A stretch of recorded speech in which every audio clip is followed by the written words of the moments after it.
ये स्वागत है एक बार फिर से उत्कर्ष क्लासेस ऑफ सोशोलॉजी के पीजीटी सोशोलॉजी स्पेशल क्लासेस में। आज हम देखेंगे पीजीटी सोशोलॉजी से संबंधित अभ्यास प्रश्न पत्र सेट 7। वीडियो अगर उपयोगी लगे तो वीडियो को लाइक करिएगा, वीडियो को शेयर करिएगा और चैनल को यदि अब तक सब्सक्राइब नहीं किया है तो चैनल को सब्सक्राइब कर लें ताकि आने वाले वीडियोज़ को नोटिफिकेशन आपको मिलते रहें। तो आइए शुरुआत करते हैं Utkarsh classes of sociology by Umesh sir. तो आज का जो हमारा पहला प्रश्न है अभ्यास प्रश्न पत्र का वो आपकी स्क्रीन पर है और पहला प्रश्न है, भारत में समाजशास्त्र का अध्ययन महत्वपूर्ण है। भारत में समाजशास्त्र का अध्ययन महत्वपूर्ण है। ए सामाजिक पुनर्निर्माण हेतु, बी सामाजिक नियोजन हेतु, सी सामाजिक समस्याओं के निराकरण हेतु और डी उपरोक्त सभी के लिए। तो यहाँ जो इस प्रश्न का उत्तर सही होगा वो उत्तर होगा उपरोक्त सभी के लिए। तो डी ऑप्शन पे आप टिक लगा लीजिएगा, ये आपके लिए सही होगा। चलिए अगले प्रश्न को आप बताएं। जातियों में ऊर्ध्वाधर एकता पाई जाती है, यह कथन निम्नलिखित में से किसका है। ये कहा जा रहा है कि जातियों में ऊर्ध्वाधर एकता पाई जाती है, यह कथन निम्नलिखित में से किसका है।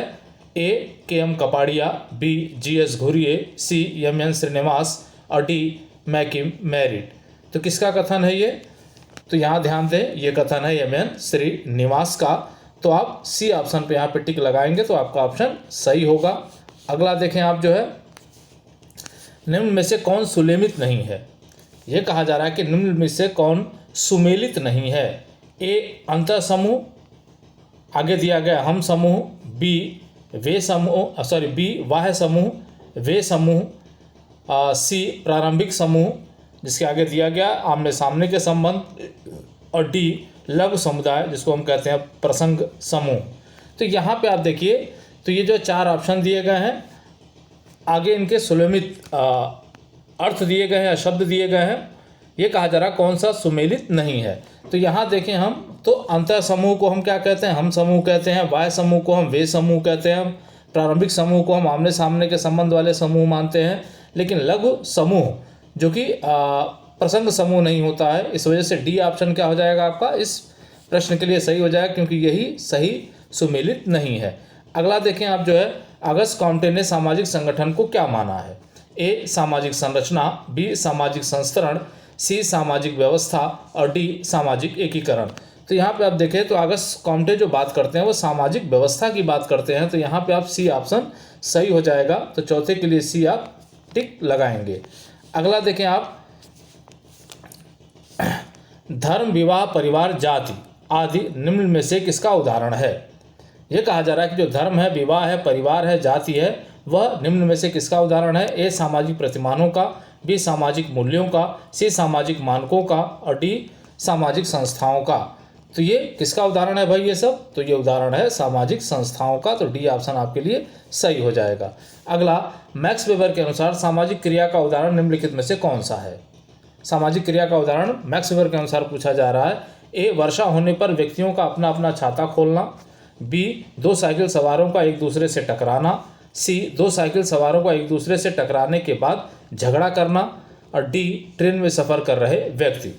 तो यहाँ पे आप देखिए जब तक प्रतिक्रिया नहीं होगी तब तक जो हम उसको सामाजिक क्रिया नहीं मानेंगे। यहाँ हो रहा है जो है दो साइकिल सवार आपस में जो है एक दूसरे से टकराते हैं और झगड़ा करते हैं, इस वजह से ये जो है सामाजिक क्रिया जो है वो हो जाती है। तो सी ऑप्शन पे आप यहाँ टिक लगा लीजिएगा। अगला देखें आप जो है,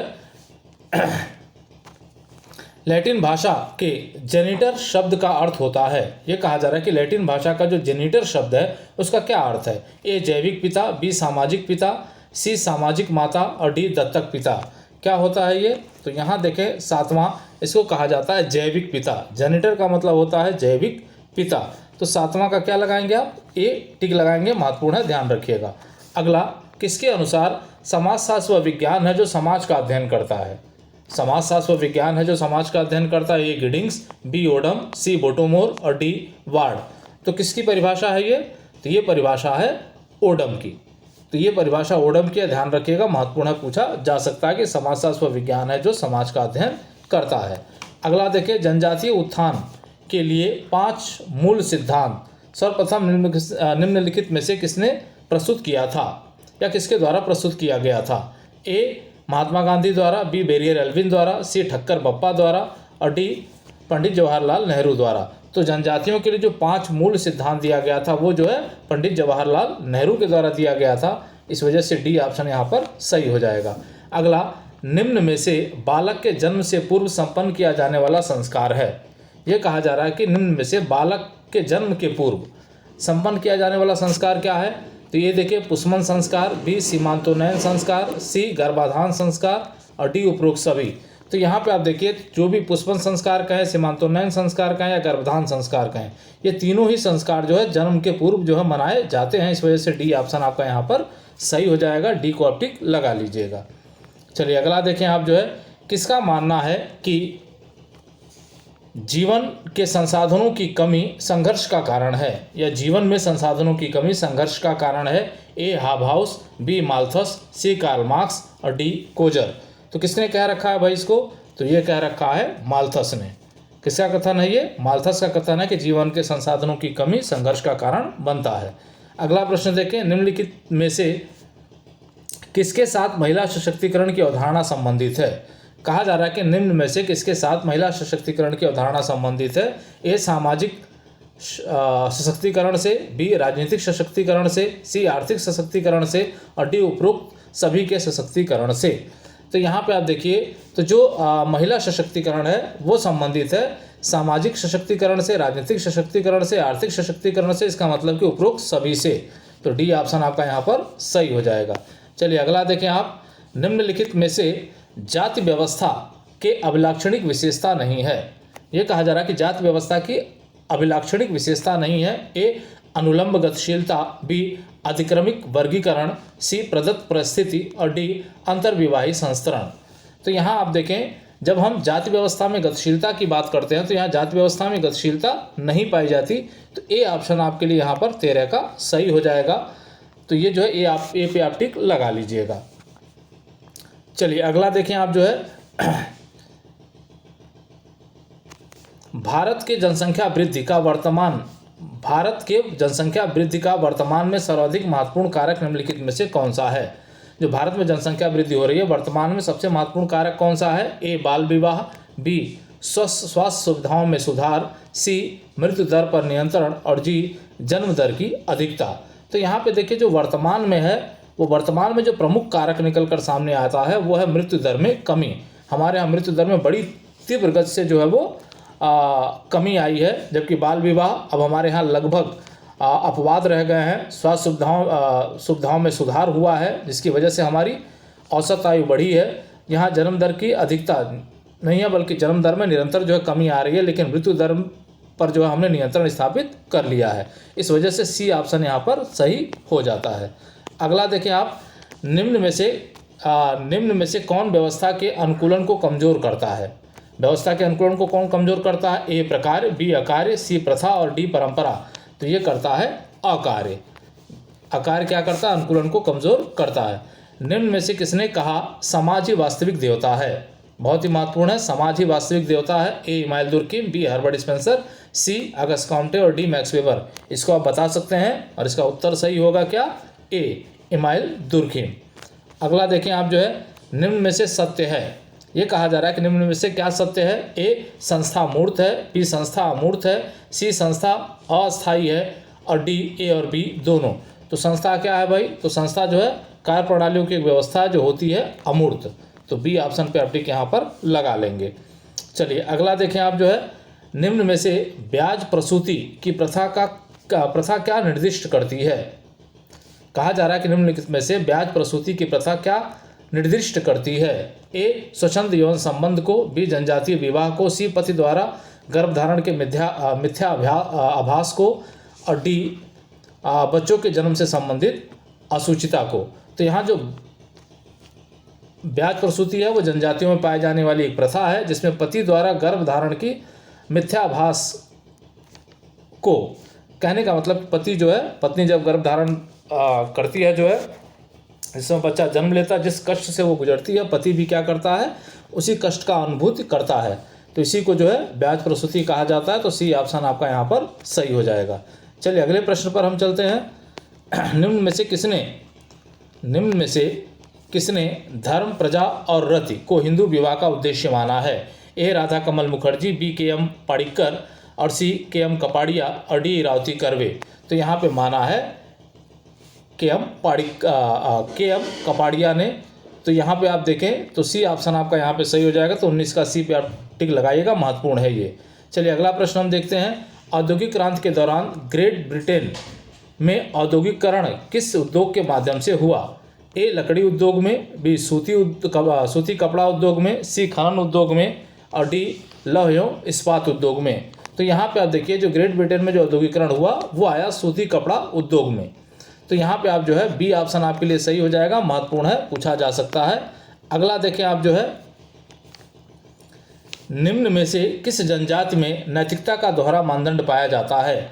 ए चेचू, बी बिरहोर, सी खस और डी संथाल।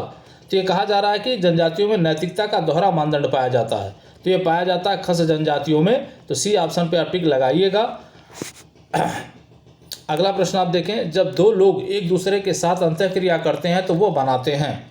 ये कहा जा रहा है कि जब दो लोग एक दूसरे के साथ अंतःक्रिया करते हैं तो क्या बनाते हैं? एक संस्था बनाते हैं, एक समिति बनाते हैं, एक समाज बनाते हैं, एक समूह या एक युग्मीय समूह बनाते हैं। तो यहाँ पे आप देखिए जब दो लोग इकट्ठे होते हैं, आपस में अंतःक्रिया करते हैं तो वो एक समूह का निर्माण करते हैं या एक युग्मीय समूह का निर्माण करते हैं या युग में समूह का निर्माण करते हैं। तो डी ऑप्शन आपके लिए यहाँ पर सही हो जाएगा। चलिए अगला देखें आप। संस्कृति और सभ्यता के बीच मूल अंतर क्या है? संस्कृति और सभ्यता के बीच मूल अंतर क्या है? ए संस्कृति का संबंध बुद्धि से है जबकि सभ्यता का संबंध अनुभव से है। जी नहीं, ये अंतर नहीं है। अगला देखें। संस्कृति गौण है परंतु सभ्यता प्राथमिक है। ये भी नहीं हो सकता। अगला देखें। हम जो है वह हमारी संस्कृति है और हमारे पास जो कुछ भी है वह सभ्यता है। तो यहाँ हम देखें तो ये अंतर सही है कि हम जो है वो हमारी संस्कृति है और जो हमारे पास है वो हमारी सभ्यता है। तो ये सी ऑप्शन सही होगा। तो सी ऑप्शन पे आप टिक लगाइएगा। डी ऑप्शन एक बार पढ़ लेते हैं हम लोग। संस्कृति वो है जिसे हमने प्राप्त कर लिया है और सभ्यता वो है जिसे हम प्राप्त करना चाहते हैं। तो ये भी सही नहीं है। तो सी ऑप्शन आपका सही है कि भाई जो हम हैं वो हमारी संस्कृति है और जो हमारे पास है वो हमारी सभ्यता है। तो सी ऑप्शन पे टिक लगा लीजिएगा। चलिए अगले प्रश्न की तरफ हम बढ़ते हैं। 24वां प्रश्न हमारा है। निम्न में से कौन सा पुनः सामाजिकरण अभिकरण है?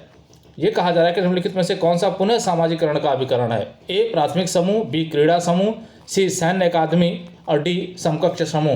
तो यहाँ पे आप देखिए पुनः सामाजिकरण की बात किया जा रहा है तो ये हो सकता है सैन्य अकादमी। तो ये सी ऑप्शन पे आप टिक लगा लीजिएगा, ये सही होगा इसके लिए। अगला प्रश्न आप देखें। रक्त एवं विवाह पर आधारित संबंधों को ही कहा जाता है। तो भाई रक्त और विवाह पर आधारित संबंधों को हम क्या कहते हैं? ए नातेदारी, बी वर्गात्मक प्रणाली, सी विशिष्टात्मक प्रणाली और डी बंधुत्व बीजगणित।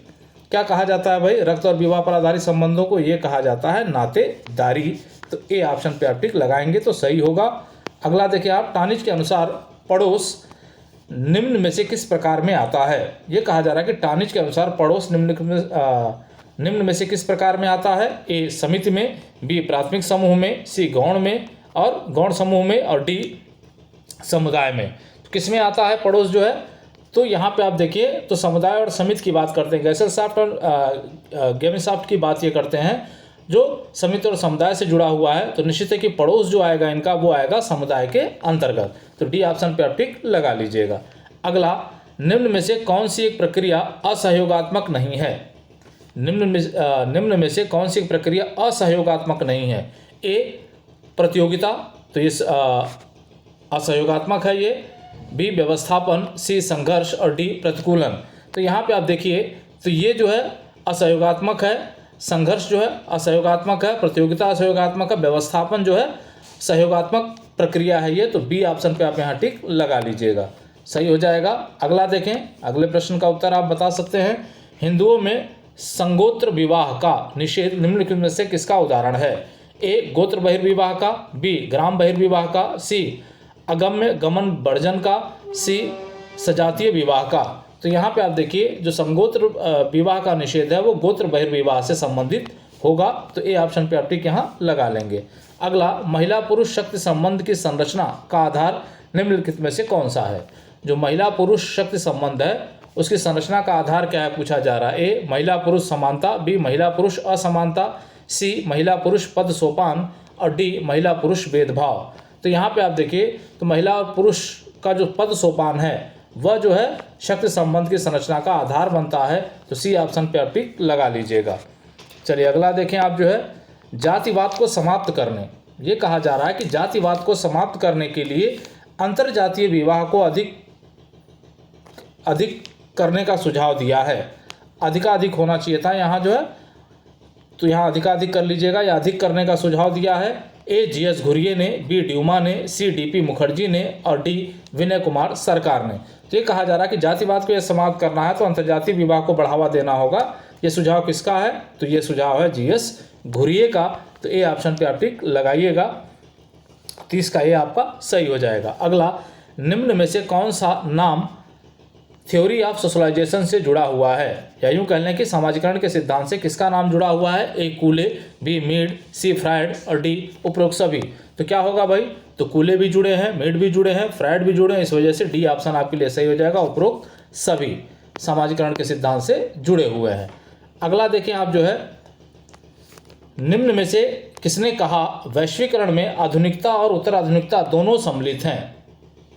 ए रेवेस्टेन, बी फेदरस्टोन, सी रॉबर्टसन और डी एडम स्मिथ। तो वैश्वीकरण में आधुनिकता और उत्तर आधुनिकता दोनों सम्मिलित हैं, ये से संबंधित कौन है या किसने कहा है ये? तो ये कहा है रॉबर्टसन ने। तो सी ऑप्शन आपका यहाँ पर सही हो जाएगा। रॉबर्टसन को आप टिक लगाइएगा। तो 32 का आपका क्या हो गया? सी हो गया। अगला देखिए, निम्नलिखित में से वह भूमिका जो सांस्कृतिक मानदंड द्वारा परिभाषित होती है, ये कहा जा रहा है कि वह भूमिका जो सांस्कृतिक मानदंड द्वारा परिभाषित होती है क्या है? ए निर्धारित भूमिका, बी अनिर्धारित भूमिका, सी पूरक भूमिका और डी भूमिका संबल। तो किसका कौन सा इसमें सही हो सकता है? तो ये सही होगा जो है निर्धारित भूमिका। तो ए ऑप्शन पे आप टिक यहाँ पर लगा लीजिएगा, निर्धारित भूमिका पर। अगला देखें आप, निम्न में से किसने समाज को स्वनिर्भर निर्धारित रूप में वर्णित किया है? स्वनिर्भर निर्धारित रूप में किसने वर्णित किया समाज को? ए मेलिनोवस्की ने, बी रॉबर्ट रेडफील्ड ने, सी इमाइल दुर्किम ने और डी रेडक्लिफ ब्राउन ने। तो यहाँ स्वनिर्भर निर्धारित के रूप में जो है कौन वर्णित करता है? तो इमाइल दुर्किम वर्णित करते हैं। तो सी ऑप्शन पे आप टिक लगा लीजिएगा, महत्वपूर्ण है, पूछा जा सकता है। अगला, भूमिका की आंतरिक संरचना का सिद्धांत, भूमिका की आंतरिक संरचना का सिद्धांत किसने प्रतिपादित किया है? महत्वपूर्ण है, कई बार पूछा गया है। ए नाडेल, बी लेवी स्ट्रास, सी पार्सन्स और डी रेडक्लिफ ब्राउन। तो ये है नाडेल, भूमिका की आंतरिक संरचना का सिद्धांत दिया है नाडेल ने। तो ये ऑप्शन आपका यहाँ पर सही हो जाएगा। अगला देखें, जातीय आधार पर स्तरीकरण है। भाई जातीय आधार पर जो स्तरीकरण है वो किस प्रकार का है? अर्जित है ए, बी प्रदत्त है, सी मुक्त है, सी अर्जित और प्रदत्त दोनों हैं। तो यहाँ देखें तो जाति जो है वो प्रदत्त है। तो बी ऑप्शन पे आप टिक यहाँ पर लगा लीजिएगा। 36 का बी पे आप टिक लगाएंगे, सही होगा इसके लिए।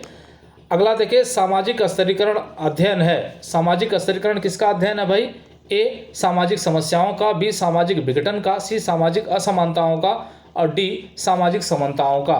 तो यहाँ जो सामाजिक स्तरीकरण है वो किसका अध्ययन है भाई? तो अध्ययन है सामाजिक असमानताओं का, सामाजिक असमानताओं का। तो सी ऑप्शन आपका यहाँ पर सही हो जाएगा। अगला देखें आप जो है, किसका कथन है कि परिवार वे कारखाने हैं जहां मानव व्यक्तित्व का उत्पादन होता है? परिवार वह कारखाने हैं जहां मानव व्यक्तित्व का उत्पादन होता है, किसने कहा? A T Parsons, B Westermarck, C Adam Smith और डी एंजिल्स। किसने कह रखा है भाई इस बात को? तो इसको कहा है टी पार्सन्स या टालकाट पार्सन्स ने। तो ए ऑप्शन आपका यहाँ पर सही हो जाएगा।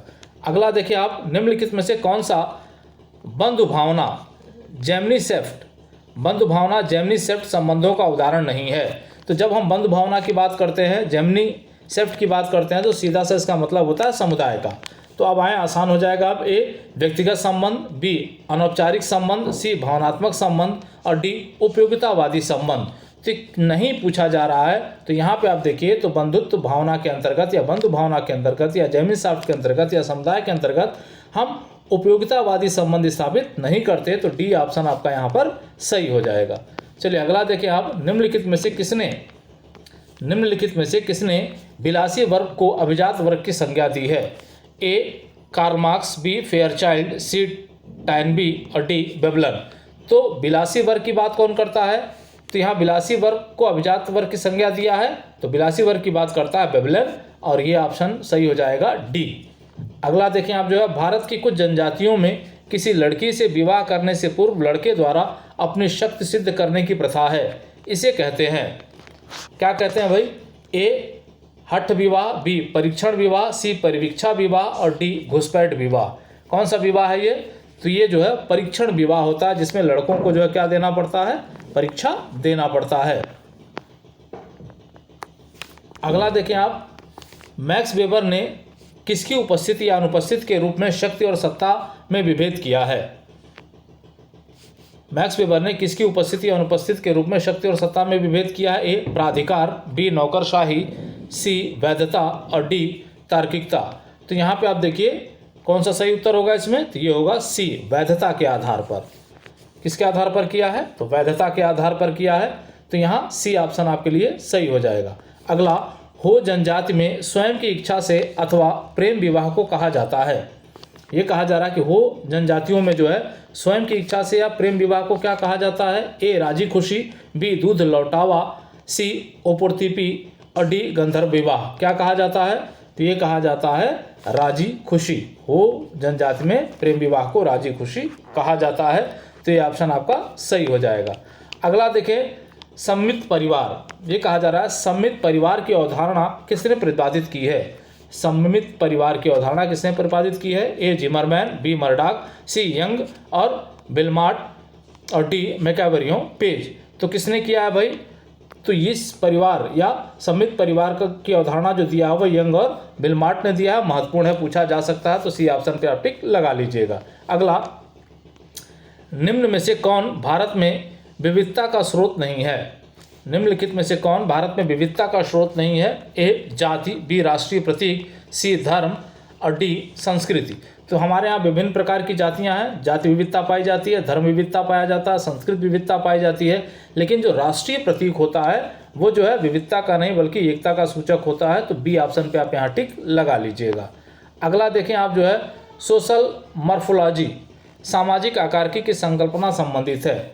ये कहा जा रहा है कि सोशल मॉर्फोलॉजी सामाजिक आकारिकी की संकल्पना किससे संबंधित है? ए मैलोवस्की से, बी रेडक्लिफ ब्राउन से, सी लेवी स्ट्रास से और डी जे फ्रेजर से। तो किससे संबंधित है भाई? तो ये संबंधित है रेडक्लिफ ब्राउन से, तो बी ऑप्शन पे आप टिक लगा लीजिएगा। तो 46 का क्या सही हो जाएगा आपका? बी सही हो जाएगा।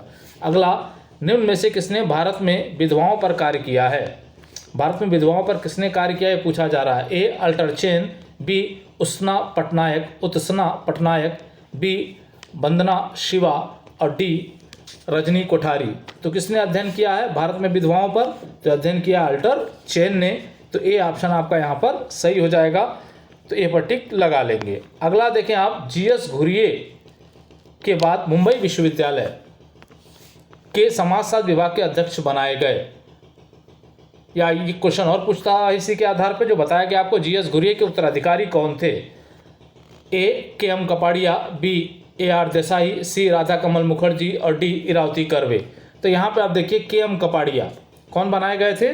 तो 48 का जो सही होगा वो ये होगा, के एम कपाड़िया जीएस घुरिये के उत्तराधिकारी या मुंबई विश्वविद्यालय के जो विभागाध्यक्ष बनाए गए जीएस घुरिये के बाद वो के एम कपाड़िया बनाए गए, तो ये ऑप्शन आपका सही हो जाएगा। अगला, माल्थीसियन नियंत्रण को अन्यथा कहा जाता है। माल्थीसियन नियंत्रण को अन्यथा कहा जाता है। ए नकारात्मक नियंत्रण, बी निवारणात्मक नियंत्रण, सी सकारात्मक नियंत्रण और डी विकास सर्वोत्तम गर्भ निरोधक है। क्या कहा जाता है भाई? तो ये कहा जाता है सकारात्मक नियंत्रण। जनसंख्या के बारे में सिद्धांत दे रखा है इन्होंने, तो सी ऑप्शन आपका यहाँ पर सही हो जाएगा। अगला देखें आप, द प्रिंस पुस्तक के रचनाकार हैं, बहुत ही महत्वपूर्ण, द प्रिंस पुस्तक के रचनाकार कौन है? ए अरस्तु, B Kautilya, C David Hume और डी मैकियावेली। तो यहाँ पे आप देखिए डी ऑप्शन इसका सही होना चाहिए, तो डी ऑप्शन आपका सही है, डी मैकियावेली। अगला देखें, जनसंख्या वृद्धि का स्वेच्छाचारी सिद्धांत का प्रतिपादन किया है। जनसंख्या वृद्धि का स्वेच्छाचारी सिद्धांत का प्रतिपादन किसने किया है? A Malthus, B Sadler, D Louis Dumont और डी एसी राय। तो किसने कर रखा है भाई? तो ये कर रखा है माल्थस ने, जनसंख्या वृद्धि का शिष्टाचारी सिद्धांत माल्थस का है। तो ए ऑप्शन आपका यहाँ पर सही हो जाएगा, ए पे आप टिक लगा लीजिएगा। चलिए अगला देखें हम। समाजशास्त्र को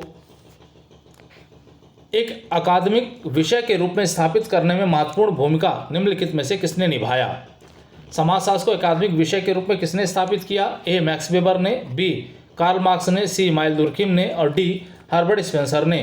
तो नाम आता है इमानुएल दुर्खिम का, प्रथम अकादमिक समाजशास्त्री के रूप में इमानुएल दुर्खिम। अगला देखें आप, अगले प्रश्न की तरफ हम बढ़ते हैं। 53वां प्रश्न हमारा है, किस प्रक्रिया में दो विरोधी व्यक्ति अथवा समूह आपस में सामंजस्य स्थापित करते हैं? ये कहा जा रहा है किस प्रक्रिया में दो विरोधी व्यक्ति अथवा विरोधी समूह आपस में सामंजस्य स्थापित करते हैं? ए सात्मीकरण में, बी समायोजन में, सी सहयोग में और डी आत्मसातकरण में। तो आपको पता है ये होता है समायोजन में। तो बी ऑप्शन आपका यहाँ पर सही हो जाएगा। अगला, प्रदर्शनात्मक उपभोग एक उदाहरण है। ये कहा जा रहा है कि प्रदर्शनात्मक उपभोग किस प्रकार का उदाहरण है? ए दुष्प्रकारिका, बी अव्यक्त प्रकारिका, सी प्रकट प्रकारिका और डी उक्त में से कोई नहीं। तो ये जो प्रदर्शनात्मक उपभोग है बेबलन से संबंधित है और ये संबंधित होता है अव्यक्त प्रकार्य से। तो बी ऑप्शन पे आप टिक लगाएंगे तो ये प्रश्न आपका सही हो जाएगा। तो 54 का बी सही हो गया आपका। चलिए अगला देखें आप। किसने दक्षिण भारत में परमली कल्लर, किसने दक्षिण भारत में परमली कल्लर नामक समुदाय पर कार्य किया है? ए ड्यूमा, बी ब्राइस, सी इवांस प्रिचार्ड और डी मेयर फोर्टस। तो किसने कर रखा है भाई? तो यहाँ पे आप देखें तो 55 का जो हमारा उत्तर होगा वो कर रखा है लुइस ड्यूमा ने। तो डी ऑप्शन पे आप ए ऑप्शन पे आप टिक लगाइएगा, परमाली कलर का अध्ययन जो है ड्यूमा ने कर रखा है। चलिए अगला देखें आप। वैदिक इंडिया जो प्रकाशित हुई थी सन 1979 में, पुस्तक के लेखक हैं A R Desai, B Radha Kamal Mukherjee, C M N Srinivas और डी जी एस घुरिये। तो वैदिक इंडिया के जो लेखक हैं वो हैं जी एस घुरिये। तो डी ऑप्शन पे आप टिक यहाँ लगा लेंगे। चलिए अगले प्रश्न पे हम चलते हैं। लाइफ चांस बहुत ही महत्वपूर्ण है, अक्सर पूछा जाता है। लाइफ चांस, लाइफ स्टाइल शब्द के जनक माने जाते हैं। ए सी एच कुले, बी सोरोकिन, सी मैक्स वेबर और डी पेरेटो। तो इन शब्दों के जो जनक माने जाते हैं वो माने जाते हैं मैक्स वेबर। तो 57 का आपका क्या सही हो जाएगा? सी सही हो जाएगा। चलिए अब चलते हैं 58 नंबर प्रश्न पे। मैक्स वेबर के वेस्टर्नहेन विधि का उद्देश्य है। मैक्स वेबर के वेस्टर्नहेन विधि का क्या उद्देश्य है? ए व्यक्तियों के कृत्यों को स्पष्ट करना, बी कृत्यों के कारणों की पहचान करना, सी कर्ता की कृत्यों का निर्वचनात्मक समझ या कर्ता की क्रियाओं का निर्वचनात्मक समझ, बी संबंधों की कार्य कारण समझ विकसित करना। तो यहाँ पे जो सही उत्तर होगा वो होगा कर्ता की क्रियाओं का निर्वचनात्मक समझ। इसी का संबंध जो वेस्टर्नहेन से जो है होता है मैक्स वेबर के। तो सी ऑप्शन आप जो है टिक लगा लीजिएगा। चलिए अगले प्रश्न पे चलते हैं। टेंडम विलंबना, टेंडम विलंबना सिद्धांत के प्रतिपादक हैं ए आकबर्न, बी मैकैबर-यूपेज, सी स्टुअर्ट चेज और डी लुंडबर्ग। तो कौन है भाई? तो यहाँ पे आप देखिए तो वो है स्टुअर्ट चेज। सी पे आप टिक लगाइएगा, स्टुअर्ट चेज सी। टेंडम विलंबना, यहाँ देखिए सांस्कृतिक विलंबना की बात आकबर्न करते हैं, प्रौद्योगिकी विलंबना की बात जो है मैकैबर-यूपेज करते हैं, स्टुअर्ट चेज टेंडम विलंबना की बात यहाँ पर करते हैं। अगले प्रश्न की तरफ बढ़ते हैं। किसका कहना है कि प्रजातीय एवं प्राणीशास्त्रीय दृष्टिकोण से श्रेष्ठ लोगों से समाज प्रगति करता है? ये कहा जा रहा है किसका कथन है कि प्रजातीय एवं प्राणीशास्त्रीय दृष्टिकोण से श्रेष्ठ लोगों से समाज क्या करता है? प्रगति करता है। ए मैकैबर-यूपेज, बी पेरेटो, सी टैनबी और डी मैक्लीलैंड। तो इसका उत्तर क्या है भाई? तो इसका उत्तर है पेरेटो।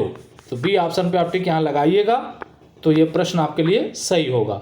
अगला देखें आप जो है, अगस्त कॉम्टे नई समाज व्यवस्था का निर्माण निम्न में से किन आधारों पर करना चाहते हैं? ए नैतिक एकता, बी मानवता का नया धर्म, सी सामूहिक चेतना और डी ए और बी दो। तो यहाँ पे आप देखिए तो अगस्त कॉम्टे नई सामाजिक व्यवस्था का निर्माण जो है नैतिक एकता और मानवता का धर्म के आधार पर करना चाहते हैं। इस वजह से जो आंसर सही होगा वो ए और बी दोनों सही होगा। इस वजह से डी पे आप टिक यहाँ लगाएंगे। अगला प्रश्न आप देखें, निम्न में से किसका स्वतः विकास होता है? निम्न में से किसका स्वतः विकास होता है? ए परिवार का, बी समुदाय का, सी समिति का और डी कानून का। किसका विकास स्वतः होगा भाई? तो यहाँ समुदाय का जो विकास होता है वो स्वतः होता है, बाकी जो है सबका विकास स्वतः नहीं होता। अगला देखिए आप, निम्न में से कौन सी अवधारणा संस्कृत के भौतिक पक्ष को उजागर करती है? ए प्रथा, बी धर्म, सी नैतिकता और डी सभ्यता। तो यहाँ देखें तो संस्कृत के भौतिक पक्ष को उजागर करने वाला जो पक्ष है वो है सभ्यता। तो डी ऑप्शन पे आप यहाँ टिक लगा लीजिएगा। अगला प्रश्न आप देखें, निम्न में से बहुसंस्कृतिवाद का संबंध किससे है? ए कुछ संस्कृतियां अधिक महत्वपूर्ण हैं, बी सभी संस्कृतियां महत्वपूर्ण हैं, सी अभौतिक संस्कृति का भौतिक संस्कृति से पिछड़ना और डी सभी संस्कृतियां समान हैं। तो जो बहुसंस्कृतिवाद का संबंध है वो डी से संबंधित है और डी क्या है? सभी संस्कृतियां समान हैं। तो डी को टिक लगाएंगे तो ये उत्तर आपका सही हो जाएगा। अगला देखें, पोर्टलैंड की संस्था का प्रच्छन्न प्रकार क्या है या अप्रत्यक्ष प्रकार क्या है? ए संसाधनों के अविवेकपूर्ण प्रयोग से, बी संपत्ति का आडंबरपूर्ण प्रदर्शन से, सी वस्तु विनिमय की एक पद्धति से और डी नातेदारी प्रतिमानों के निर्वहन से। तो जो पोर्टलैंड है उसका संबंध होता है संपत्ति के आडंबरपूर्ण या दिखावापूर्ण प्रदर्शन का। कहने का मतलब कि जो हमारे पास संपत्ति है उसका दिखावापूर्ण जो प्रदर्शन किया जाता है उसका संबंध जो पोर्टलैंड से है और ये जनजातियों के अंतर्गत पाया जाता है, विशेष जनजातियों के अंतर्गत ये पाया जाता है। तो बी ऑप्शन पे आप टिक लगा लीजिएगा। तो इसका प्रश्न कार्य संपत्ति का आडंबरपूर्ण प्रदर्शन है पोर्टलैंड का। अगला देखें, निम्न में से रामपुर गांव की जजमानी प्रथा का अध्ययन किसने किया है? रामपुर गांव के जजमानी प्रथा का अध्ययन किसने किया है? ए विलियम वाइजर ने, बी ऑस्कर लेविस ने, सी श्यामचरण दुबे ने और डी एम.एन. श्रीनिवास ने। तो ये कर रखा है ऑस्कर लेविस ने। तो बी ऑप्शन पे आप टिक यहाँ पर लगाएंगे तो ये उत्तर आपके लिए सही हो जाएगा। चलिए अगले प्रश्न पे हम चलते हैं। मैक्स वेबर के अनुसार, अब यहाँ पे आप देखिए ये कहा जा रहा है कि मैक्स वेबर के अनुसार सामाजिक घटना को समझने का अवधारणात्मक या विश्लेषणात्मक साधन है। कौन सा साधन है भाई? ए सामाजिक क्रिया, बी नौकरशाही, सी आदर्श प्रारूप और डी उक्त में से कोई नहीं। तो जो सामाजिक घटना को समझने का जो अवधारणात्मक या विश्लेषणात्मक साधन है वो मैक्स वेबर के अनुसार आदर्श प्रारूप है। तो 67 का क्या सही हो जाएगा? आपका सी सही हो जाएगा। चलिए अगले प्रश्न की तरफ बढ़ते हैं। समाज के अधिकांश सदस्यों का ध्यान दिए बिना कुछ सामाजिक परिवर्तन होते हैं, इसे कहते हैं। ये कहा जा रहा है कि समाज के अधिकांश सदस्यों का ध्यान दिए बिना कुछ सामाजिक परिवर्तन होते हैं, इसे क्या कहा जाता है? ए प्रच्छन्न परिवर्तन, बी प्रत्यक्ष परिवर्तन, सी सापेक्ष परिवर्तन और डी निरपेक्ष परिवर्तन। तो ऐसे परिवर्तनों को हम क्या कहते हैं? प्रच्छन्न परिवर्तन कहते हैं। तो 68 का आपका क्या सही हो जाएगा? ए सही हो जाएगा। अगले प्रश्न की तरफ बढ़ें तो निम्न में से किस प्रक्रिया के साथ विकास का संबंध है? ये कहा जा रहा है कि निम्न में से किस प्रक्रिया के साथ विकास का संबंध है? ए जीवन स्तर को ऊपर उठाने से, बी औसत आयु में वृद्धि से, सी उत्पादन क्षमता में वृद्धि से और डी उपरोक्त सभी से। तो भाई विकास का जो संबंध है वो जीवन स्तर को उठाने से भी है, औसत आयु में वृद्धि से भी है, उत्पादन की क्षमता बढ़ाने से भी है। इस वजह से डी ऑप्शन जो है सही हो जाएगा, उपरोक्त सभी। चलिए अगले प्रश्न की तरफ हम बढ़ते हैं। निम्न में से प्रघटना शास्त्र फेनोमेनोलॉजी किसका अमूलचूल विकल्प है? ए प्रकार्यवाद का, बी प्रत्यक्षवाद का, सी उद्विकासवाद का और डी प्रसारवाद का। तो यहाँ देखें जो फेनोमेनोलॉजी का जो आधारभूत विकल्प है वो है प्रत्यक्षवाद। तो बी ऑप्शन पे आप टिक लगा लीजिएगा, सही हो जाएगा। ये किसका विचार है कि विसामान्यता प्रकार्यात्मक और निश्चयात्मक हो सकती है? ये कहा जा रहा है कि विसामान्यता प्रकार्यात्मक और निश्चयात्मक हो सकती है। ए मर्टन, बी दुर्खीम, सी कोहन और डी बी और सी दोनों। तो यहाँ पे आप देखें तो ये जो है विसामान्यता प्रकारात्मक और निश्चयात्मक हो सकती है, ये जो है दुर्खीम और कोहन, ये दोनों लोगों का है कथन। तो यहाँ पे बी और सी पे टिक आप लगाएंगे, जो है कंफ्यूजन की स्थिति यहाँ पे हो रही है। ठीक है, चलिए बी और सी दोनों का कथन है ये, तो डी पे आप यहाँ पर टिक लगा लीजिएगा। चलिए तो डी ऑप्शन आपका यहाँ पर सही हो जाएगा। अगला प्रश्न आप देखें तो निम्न में से किसने निम्न में से किसने निर्जाति केंद्रिता की संकल्पना का प्रतिपादन किया है? निर्जाति केंद्रिता की संकल्पना का प्रतिपादन किसने किया है? ए समनर ने, बी गारफिंकल ने, सी हर्बर्ट मीड ने और डी कार्ल मैनहीम ने। तो ये जो है अवधारणा या संकल्पना है समनर की, तो ए ऑप्शन पे आप टिक लगा लीजिएगा, महत्वपूर्ण है, ये पूछा जा सकता है। अगला देखें आप जो है एलायंस थ्योरी या गठबंधन सिद्धांत के संकल्पना किसने प्रतिपादित की है? ए मेलिनोवस्की ने, बी रेडक्लिफ ब्राउन ने, सी लेवी स्ट्रास ने और डी जे फ्रेजर ने। तो किसने किया भाई? तो एलायंस थ्योरी, तो यहाँ पे आप देखिए गठबंधन सिद्धांत दिया है लेवी स्ट्रास ने, तो सी ऑप्शन आपका यहाँ पे सही हो जाएगा। सी को आप टिक लगाइएगा, तो 73 का सी सही होगा इसके लिए, महत्वपूर्ण है, पूछा जा सकता है। अगला देखें आप द फीमेल पुस्तक के लेखक हैं। ये कहा जा रहा है कि द फीमेल पुस्तक के लेखक कौन है? तो ए सिमन द बुआ, बी कार्ल मिलेट, सी बेट्टी फ्रीडन और डी जर्मन ग्रीर। तो यहाँ पे आप देखें तो द फीमेल पुस्तक के जो लेखक हैं वो है जर्मन ग्रीर हैं। तो ये टिक आप लगा लीजिएगा 74 के डी पर, तो डी ऑप्शन आपके लिए यहाँ सही हो जाएगा। अगला मैक्स वेबर के अनुसार परिस्थिति समूह निम्न में से किससे अभिलक्षित होते हैं? परिस्थिति समूह निम्न में से किससे अभिलक्षित होते हैं? ए व्यवसायिक पृष्ठभूमि से, बी जैविक जीवन शैली से, सी राजनीतिक पृष्ठभूमि से और डी शैक्षणिक पृष्ठभूमि से। तो यहाँ मैक्स वेबर के अनुसार जो परिस्थिति समूह जो अभिलक्षित होता है वो होता है जीवन शैली से, तो बी ऑप्शन आपका यहाँ सही हो जाएगा। चलिए अगले प्रश्न पे हम चलते हैं। मर्टन के अनुसार निम्न में से कौन सी अवधारणा परिवर्तन के साथ सैद्धांतिक रूप से संबंधित होने की क्षमता रखती है? ए प्रकार्य, बी अकार्य, सी दुष्प्रकार या अपक्रिया और डी अर्ध प्रकार्य। तो कौन सा होगा भाई? तो यहाँ पे आप देखें तो ये सी ऑप्शन पे आप यहाँ टिक लगाइएगा, सी सही होगा। दुष्प्रकार जो है वो समाज में परिवर्तन से सैद्धांतिक रूप से जो है वो जुड़ा हुआ है, तो दुष्प्रकार पे आप चिन्ह लगा लीजिएगा, सी ऑप्शन आपके लिए सही हो जाएगा। अगला देखें तो अगला प्रश्न हमारा है स्वतंत्रता से पूर्व भारत में प्रचलित सामान्य पट्टेदारी व्यवस्था में सम्मिलित नहीं है। ये कहा जा रहा है कि स्वतंत्रता से पूर्व भारत में प्रचलित सामान्य पट्टेदारी व्यवस्था में सम्मिलित नहीं है। ए जमींदारी व्यवस्था, बी साझेदारी व्यवस्था, सी रैयतवाड़ी व्यवस्था और डी महलवाड़ी व्यवस्था। तो यहाँ पे आप देखिए हमारे यहाँ जमींदारी व्यवस्था है, रायतवाड़ी व्यवस्था थी, महलवाड़ी व्यवस्था थी, साझेदारी व्यवस्था की बात नहीं आती, तो बी ऑप्शन पे आप यहाँ टिक लगा लीजिएगा। अगला लोक विधि विज्ञान के अनुसार लोग किस प्रकार के तर्क का प्रयोग करते हैं? लोक विधि विज्ञान के अनुसार या लोक विधि विज्ञान में लोग किस प्रकार के तर्क का प्रयोग करते हैं? ए निगमनात्मक तर्क, बी आगमनात्मक तर्क, सी व्यवहारिक तर्क और डी विशिष्टात्मक तर्क। किसका प्रयोग करते हैं भाई? तो लोक विधि विज्ञान के अंतर्गत व्यवहारिक तर्कों का प्रयोग किया जाता है, तो सी ऑप्शन आपका यहाँ पर सही हो जाएगा। अगला देखें आप ग्लोबलाइजेशन वैश्वीकरण पुस्तक के लेखक कौन हैं? तो यहाँ वैश्वीकरण पुस्तक के जो लेखक हैं वो कौन है ये कहा जा रहा है।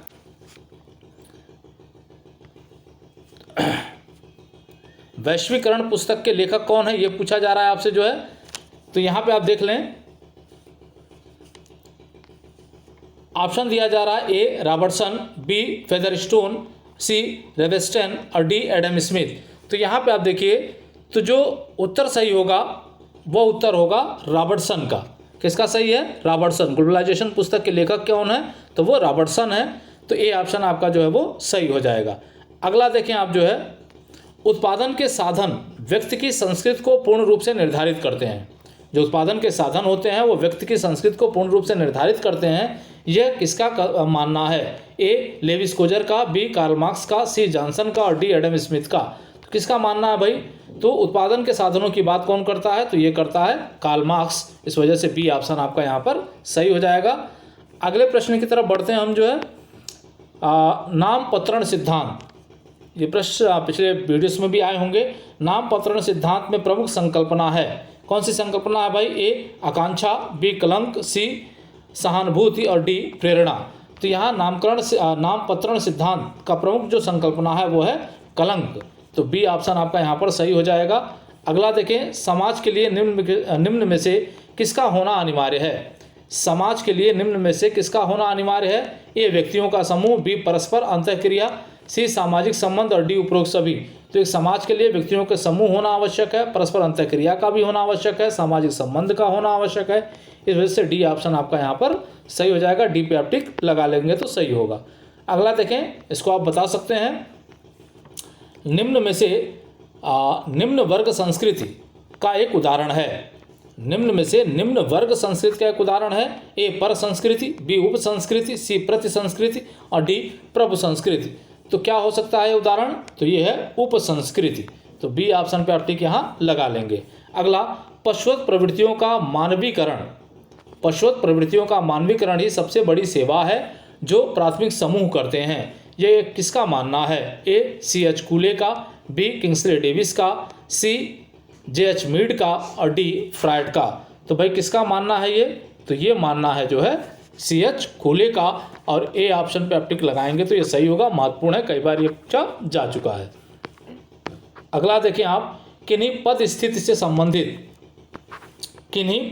संबंधित भूमिका के संग्रह को कहते हैं। कोई पद है और उस पद से संबंधित सभी भूमिकाओं को हम क्या कहते हैं? ए भूमिका संकलन, बी भूमिका दूरी, सी भूमिका विन्यास या पुंज, सी बहुविध भूमिका।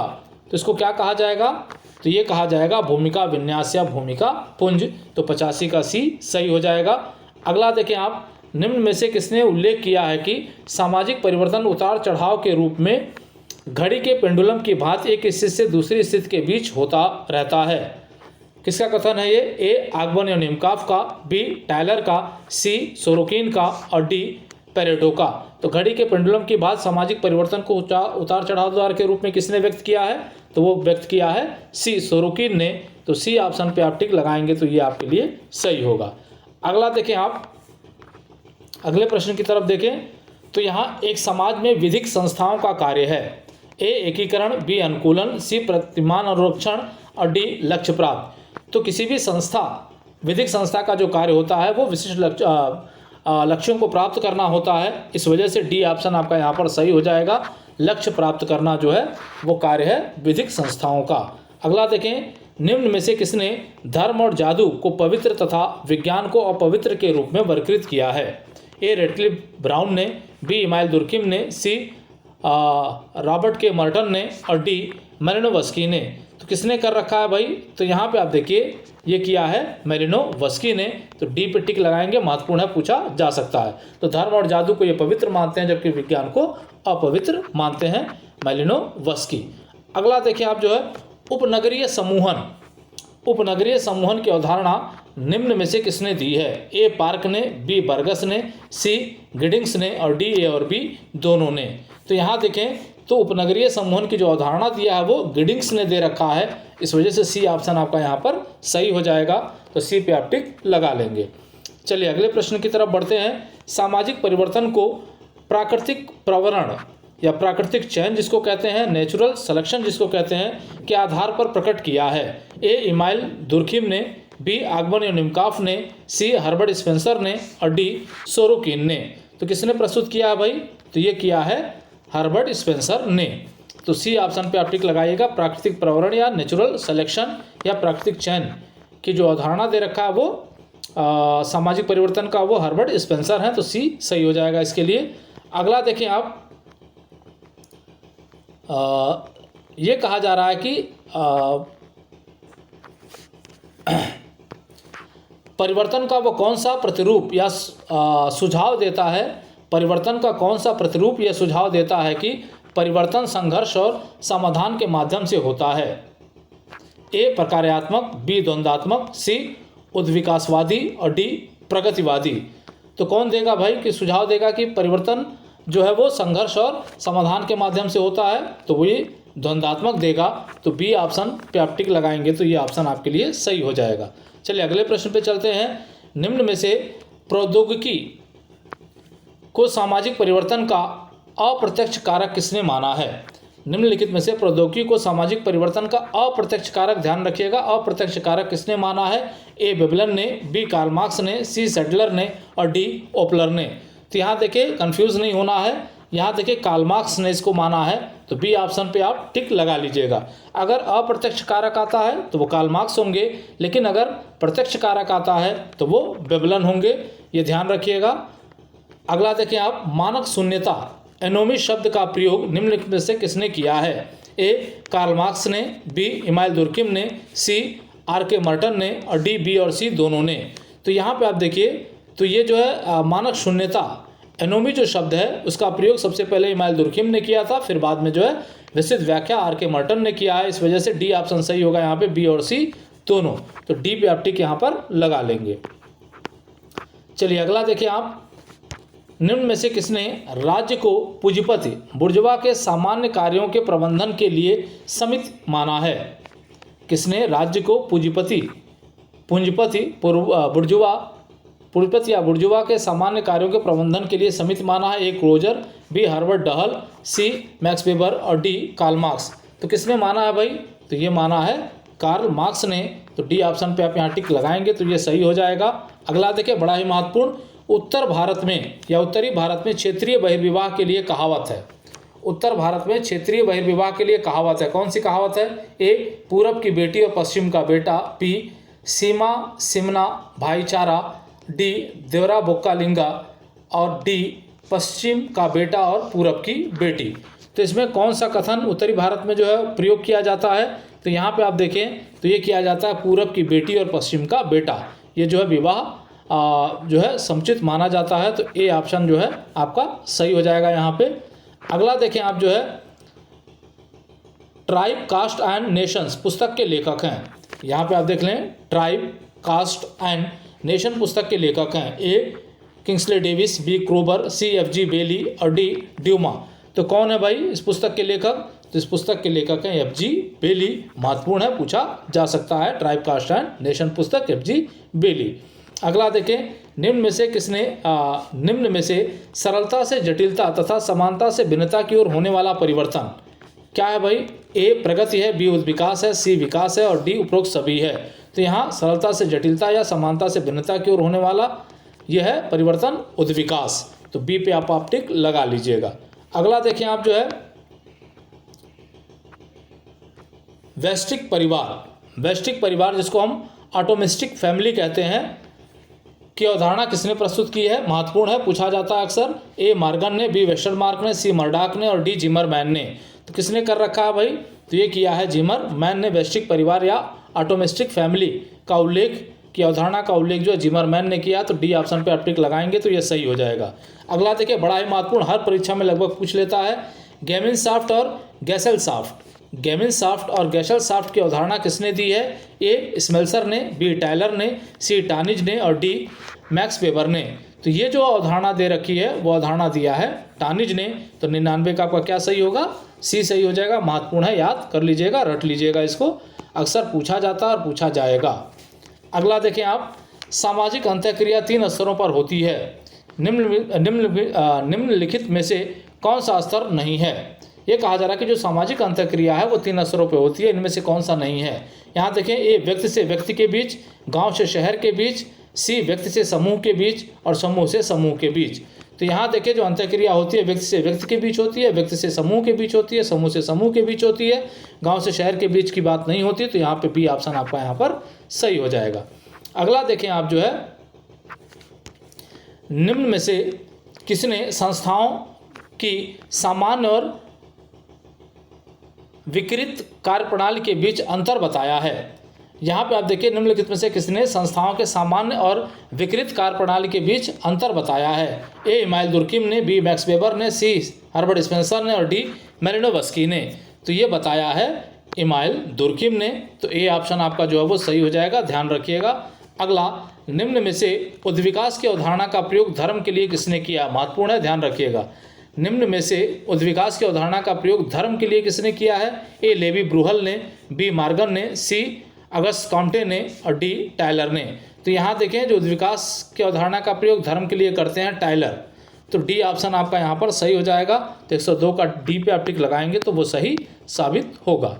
अगला देखें आप, लोगों अथवा समूहों का निम्न परिस्थिति से उच्च परिस्थिति पर पहुँचना निम्नलिखित में से क्या है? ये कहा जा रहा है कि लोगों का या समूहों का निम्न परिस्थिति से उच्च परिस्थिति पर पहुंचना निम्नलिखित में से क्या है? ए अधोमुखी गतिशीलता है, बी अंतःपीढ़ी गतिशीलता है, सी उन्नतशीलता है और डी क्षैतिज गतिशीलता है। तो भाई निम्न से उच्च पे जा रहा है तो उसको कहेंगे हम उन्नतिशीलता। क्या कहेंगे हम? उन्नतिशीलता कहेंगे। तो सी ऑप्शन आपका यहाँ पर सही हो जाएगा। अगला, निम्न में से संघर्ष को टालने के लिए हुआ समझौता, कहा जा रहा है कि संघर्ष को टालने के लिए हुआ समझौता क्या कहलाता है? ए प्रतिकूलन कहलाता है, बी समायोजन कहलाता है, सी प्रतियोगिता कहलाता है, डी आत्मसातकरण कहलाता है। क्या कहलाता है भाई? तो ये कहलाता है समायोजन। क्या किया जाता है? समायोजन। तो 104 का क्या सही हो गया आपका? बी सही हो गया। महत्वपूर्ण है, पूछा जा सकता है। अगला देखिए आप, निम्नलिखित में से किसका मानना है कि समाजशास्त्र एक शताब्दी से अधिक पुराना नहीं है या पुराना विज्ञान नहीं है? समाजशास्त्र एक शताब्दी से अधिक पुराना विज्ञान नहीं है, किसका मानना है? ए गिडिंग्स का, बी ओडम का, सी बोटोमोर का और डी बार्ड का। तो ये मानना है बोटोमोर का। महत्वपूर्ण है, परीक्षाओं में कई बार पूछा जा चुका है। तो सी ऑप्शन पे आप टिक लगा लेंगे। अगला, निम्न में से कौन सा कथन सही है? ए संस्थाओं में अस्थायित्व तो होता है, बी संस्थाएं नियंत्रण के माध्यम हैं, सी संस्थाएं मानकीकृत मानदंड हैं और डी उपरोक्त सभी सही है। तो यहाँ देखिए, संस्थाओं में अस्थायित्व होता है, संस्थाएं नियंत्रण का माध्यम होती हैं, संस्थाएं मानकीकृत मानदंड होते हैं, इसी वजह से डी उपरोक्त सभी सही हो जाएगा। तो डी पे टिक लगा लीजिएगा। अगला, निम्न में से नगरों के चक्रीय वृद्धि का सिद्धांत दिया है। निम्न में से नगरों के चक्रीय वृद्धि का सिद्धांत किसने दिया है? ए लुइस विर्थ, बी पैट्रिक गिड्स, सी स्पेंगलर और डी ममफोर्ड। किसने दे रखा भाई?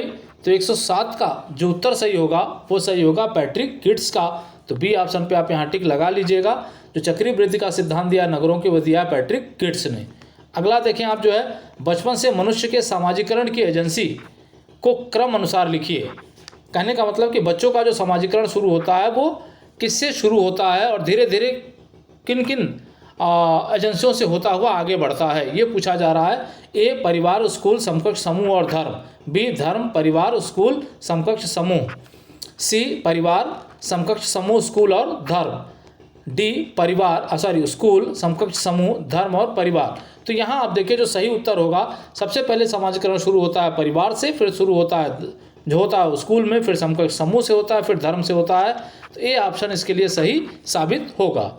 अगला देखें आप, जो है हर्बर्ट स्पेंसर ने पूरे विकास को किन दो प्रकार के समान रूप में देखा है? ए परंपरागत एवं आधुनिक समाज के रूप में, बी कृषक एवं औद्योगिक समाज के रूप में, सी सैनिक एवं औद्योगिक समाज के रूप में और डी सरल एवं औद्योगिक समाज के रूप में। तो यहाँ जो हर्बर्ट स्पेंसर का बंटवारा है वो सैनिक और औद्योगिक समाज का है, इस वजह से सी ऑप्शन आपका यहाँ पर सही हो जाएगा। अगला, निम्न में से विवाह द्वारा स्थापित संबंधों के लिए किस अवधारणा का प्रयोग किया जाएगा? विवाह द्वारा जो स्थापित संबंध है वो उसके लिए कौन सी अवधारणा का प्रयोग किया जाएगा? ए प्राथमिक नातेदारी, बी द्वितीयक नातेदारी, सी तृतीयक नातेदारी और डी विवाह संबंधी नातेदारी। तो विवाह द्वारा स्थापित संबंध, विवाह संबंधी नातेदारी। तो डी ऑप्शन आपका यहाँ पर सही हो जाएगा। अगला देखिए आप, मैक्स वेबर ने पूंजीवाद के विकास का संबंध निम्नलिखित में से किससे जोड़ा है? मैक्स वेबर ने पूंजीवाद के विकास का संबंध किससे जोड़ा है? ए उत्पादन की पद्धति से, बी कैथोलिकवाद से, सी टोटमवाद से और डी कैल्विनवाद से। तो यहाँ जो मैक्स वेबर ने पूंजीवाद का विकास जोड़ा है वो कैल्विनवाद से जोड़ा है, कैथोलिक धर्म से जोड़ा है। तो डी ऑप्शन आपका यहाँ पर सही हो जाएगा। अगला, नशा मुक्ति केंद्र निम्नलिखित में से कौन सी सुविधाएं प्रदान करता है? जो नशा मुक्ति केंद्र है वो कौन सी सुविधाएं प्रदान करता है? ए मेडिकल सहायता करता है, बी परामर्श देता है, सी योगासन करवाता है और डी उपरोक्त सभी। तो यहाँ देखें, नशा मुक्ति केंद्र मेडिकल सहायता देता है, परामर्श देता है, योगाभ्यास करवाता है, इसी वजह से डी सभी सही होगा इसके लिए। तो डी पे टिक लगाएंगे तो ये उत्तर आपका सही हो जाएगा। अगला, निम्न में से कूले किसके बीच अंतर करते हैं? निम्न में से कूले किसके बीच अंतर करते हैं? ए सैनिक समाज एवं औद्योगिक समाज के बीच, बी प्राथमिक समूह एवं द्वितीयक समूह के बीच, सी अंतर समूह एवं वाह्य समूह के बीच और डी परंपरागत एवं आधुनिक समाज के बीच। तो जब कूले का नाम आया तो ये प्राथमिक और द्वितीयक समूह के बीच इन्होंने अंतर किया है, इस वजह से बी ऑप्शन आपका यहाँ पर सही हो जाएगा। अगला देखें आप, सूची 1 का सूची 2 से मिलान करना है आपको। क्या करना है? सूची 1 का सूची 2 से आपको मिलान करना है और मिलान करके सही उत्तर का जो है वो चयन करना है। तो यहाँ देखें, तो चलिए शुरू करते हैं मिलान करना हम लोग। तो यहाँ मिलान करते हैं सांस्कृतिक पिछड़न। तो सांस्कृतिक पिछड़न किसका है भाई? तो आगमन का है ये। प्राथमिक समूह की बात हम करें तो ये चार्ल्स कूले का है ये। प्रत्यक्ष प्रकार की अगर हम बात करें तो यहाँ देखें तो ये जो है आर के मर्टन का होगा, और कायिक संगठन की बात करें तो ये इमाइल दुर्खिम का होगा। तो जहाँ भी आपका ऑप्शन आएगा 3 1 2 4 3 1 2 4 जहाँ भी आपका ऑप्शन आएगा वो सही होगा। और यहाँ ऑप्शन में दिख रहा है क्या 3 1 2 4 बी पे दिख रहा है, इस वजह से बी ऑप्शन आपका यहाँ पर सही हो गया। चलिए अगले प्रश्न की तरफ बढ़ते हैं हम लोग। यहाँ भी वही प्रश्न है, सूची 1 का सूची 2 से आपको मिलान करनी है, मिलान करके सही उत्तर का चयन करना है। तो चलिए मिलान शुरू करते हैं। यहाँ देखते हैं अतिरिक्त मूल्य। तो अतिरिक्त मूल्य किसका है भाई? तो ये है कार्ल मार्क्स का। सामाजिक तथ्य किसका है? तो ये दुर्खिम का है। तर्क संगत कार्य तार्किक और तार्किक की बात कौन करता है? पेरेटो करता है। आदर्श प्रारूप की बात कौन करता है? मैक्स वेबर करता है। तो सीधे तौर पे 1 2 3 4 जहाँ भी होगा वो विकल्प सही होगा आपके लिए, और ये विकल्प आपको सी पे दिखाई दे रहा है 1 2 3 4, तो सी ऑप्शन आपका यहाँ पर सही हो जाएगा। चलिए अगले प्रश्न पे हम चलते हैं। यहाँ देखते हैं सूची 1 का सूची 2 से आपको मिलान करना है, मिलान करके सही उत्तर को बताना है। तो 116वां प्रश्न हमारा है ये। तो यहाँ पे आप देखिए, तो चलिए मिलान करना शुरू करते हैं। तो चक्रीय सिद्धांत किसका है? स्पेंगलर का है। रेखीय सिद्धांत किसका है भाई? तो रेखीय सिद्धांत जो है वो स्पेंसर का होगा। रेखीय सिद्धांत किसका होगा? तो वो स्पेंसर का होगा। उतार चढ़ावदार घड़ी के पेंडुलम की बात जो है बात करते हैं तो सोरोकिन करते हैं। और सर्पिल सिद्धांत किसका होगा? वो होगा बिको का। तो यहाँ जो है ए का जो है आपका 3, बी का 4, तो 3 4 2 1 जहाँ भी होगा 3 4 2 1 वो सही होगा। और यहाँ ऑप्शन में आप देखें 3 4 2 1 जो है कहाँ पे है? डी पे दिखाई दे रहा है आपको, तो डी ऑप्शन आपका यहाँ पर सही हो जाएगा। चलिए अगला देखें, फिर वही प्रश्न आपके सामने उसी प्रकार का आ रहा है। सूची 1 का सूची 2 से मिलान करना है। 117वां प्रश्न है आपका। कुछ समाजशास्त्री हैं और उनका कालक्रम दिया हुआ है, उसको आपको मिलान करना है। तो यहाँ पे आप देखें तो ये कहा जा रहा है कि भाई अगस्त काउंट का जीवन काल। तो अगस्त काउंट का जीवन काल कौन सा है भाई? तो यहाँ 1798 से लेकर 1857 तक ये जो है जीवन काल रहा है, कालक्रम रहा है अगस्त काउंटे का। इमाइल दुर्खिम की अगर हम बात करें तो इमाइल दुर्खिम 1858 से 1917 ये इनका जीवन काल रहा है। स्पेंसर की अगर हम बात करें तो वो 1820, सी जो होगा वो होगा 1820 से जो 1903 तक। और पेरेटो की अगर हम बात करें तो 1848 से 1923 तक। तो यहाँ देखें जो उत्तर सही होगा इसका वो होगा आपका 3 1 4 2 3 1 4 2। तो यहाँ 3 1 4 2 कहाँ पे है? तो ए ऑप्शन पे है 3 1 4 2, तो ए को आप टिक लगाएंगे तो ये उत्तर आपका सही हो जाएगा। चलिए अगले प्रश्न पे हम चलते हैं। 118वां प्रश्न हमारा है।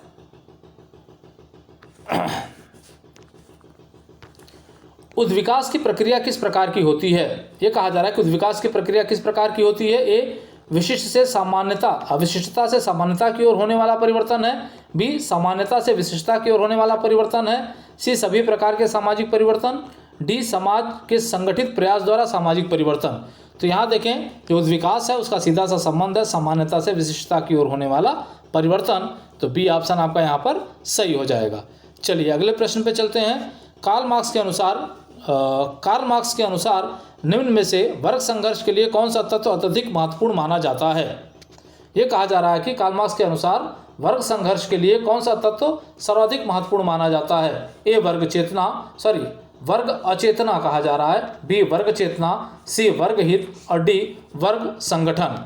तो क्या होगा भाई? वर्ग संघर्ष के लिए क्या महत्वपूर्ण होगा? तो महत्वपूर्ण है वर्ग चेतना। तो बी ऑप्शन पे आप लगाएंगे तो ये ऑप्शन आपका सही हो जाएगा। चलिए अगले प्रश्न पे हम चलते हैं। समुदायों में परिवर्तन आते हैं।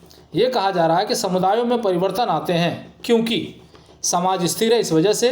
बी समाज संघर्षशील है इस वजह से। सी समाज परिवर्तन को पसंद करता है इस वजह से। और डी समाज गतिशील है इस वजह से। तो समुदाय में परिवर्तन आता है क्योंकि समाज गतिशील है या परिवर्तन प्रकृति का नियम है। तो डी ऑप्शन आपका जो यहाँ पर सही हो जाएगा। अगला देखें, महिलाओं के बारे में अध्ययन। महिलाएं तथा विकास को किस पंचवर्षीय योजना में प्रारंभ किया गया? महिलाओं के बारे में जो अध्ययन है, महिलाएं और विकास, यह अध्ययन किस पंचवर्षीय योजना में लागू किया गया? ए 8वीं पंचवर्षीय योजना। बी 6वीं पंचवर्षीय योजना। सी 10वीं पंचवर्षीय योजना। और डी 7वीं पंचवर्षीय योजना। तो कब किया गया भाई? तो ये किया गया 6वीं पंचवर्षीय योजना के अंतर्गत। तो बी ऑप्शन पे आप लगाएंगे तो ये आपका सही हो जाएगा। अगला देखें 122वां प्रश्न आपका आता है यहाँ पे जो है निम्न में से किसने परिस्थिति को प्रमुख परिस्थिति, प्रभुत्वशाली परिस्थिति और नियंत्रणकारी परिस्थिति के रूप में वर्गीकृत किया है? परिस्थिति को प्रमुख परिस्थिति, प्रभुत्वशाली परिस्थिति और नियंत्रणकारी परिस्थिति में वर्गीकृत किया है। ए राल्फ लिंटन ने, बी पार्सन्स ने, सी बोगार्ड्स ने और डी मर्टन ने। तो किसने कर रखा है भाई? तो ये कर रखा है डी मर्टन ने। तो डी ऑप्शन पे आप लगाएंगे तो ये सही हो जाएगा। अगला निम्न में से किसे राजनीतिक निर्धारणवादी माना जाता है? ये कहा जा रहा है कि निम्नलिखित में से किसे राजनीतिक निर्धारणवादी माना जाता है? ए कार्ल मार्क्स को, बी पेरेटो को, सी मैकाइवर को और डी स्पेंगलर को। किसको माना जाता है भाई? तो ये माना जाता है पेरेटो को। महत्वपूर्ण है, पूछा जा सकता है। पेरेटो को राजनीतिक निर्धारणवादी माना जाता है। तो 123 का क्या सही हो गया आपका? बी सही हो गया। चलिए अगले प्रश्न पे हम चलते हैं 124। तो 124वां प्रश्न हमारा आ गया निम्न में से परिवार की न्यूनतम इकाई है। ये कहा जा रहा है कि निम्न में से परिवार की न्यूनतम इकाई कौन सी है? ए माँ, बी बच्चा, सी माँ और बच्चा और डी माँ बाप और बच्चा। तो न्यूनतम इकाई कौन सा होगा परिवार का? तो वो है माँ और बच्चे को माना जाता है। तो सी ऑप्शन आपके लिए यहाँ सही हो जाएगा। महत्वपूर्ण है, ध्यान रखिएगा। अगला निम्न में से किसने उत्पादन को मनुष्य का प्रकृति के साथ संघर्ष कहा है? किसने उत्पादन को मनुष्य का प्रकृति के साथ संघर्ष कहा है? ए लेनिन ने, बी कार्ल मार्क्स ने, सी मार्शल मार्क्स ने और डी कोजर ने। तो किसने कहा है? तो ये कहा है कार्ल मार्क्स ने। तो बी ऑप्शन आपके लिए सही हो जाएगा। महत्वपूर्ण है, ध्यान रखिएगा इन सब प्रश्नों को। यह आपका अंतिम प्रश्न था। आगे देखें आप तो इन विकल्प, जो भी विकल्प सही हैं उनके उत्तर आपको यहाँ उपलब्ध करवाए जा रहे हैं। तो उम्मीद करते हैं ये सारे प्रश्न आपके लिए महत्वपूर्ण साबित हो सकते हैं। वीडियो अगर पसंद आए तो वीडियो को लाइक करिएगा, वीडियो को शेयर करिएगा और चैनल को सब्सक्राइब ज़रूर कर लीजिएगा। वीडियो हमारी थोड़ी लेट से आई, इसके लिए खेद है। कुछ व्यक्तिगत कारणों से मैं वीडियो नहीं बना पाया। जय हिंद, जय भारत।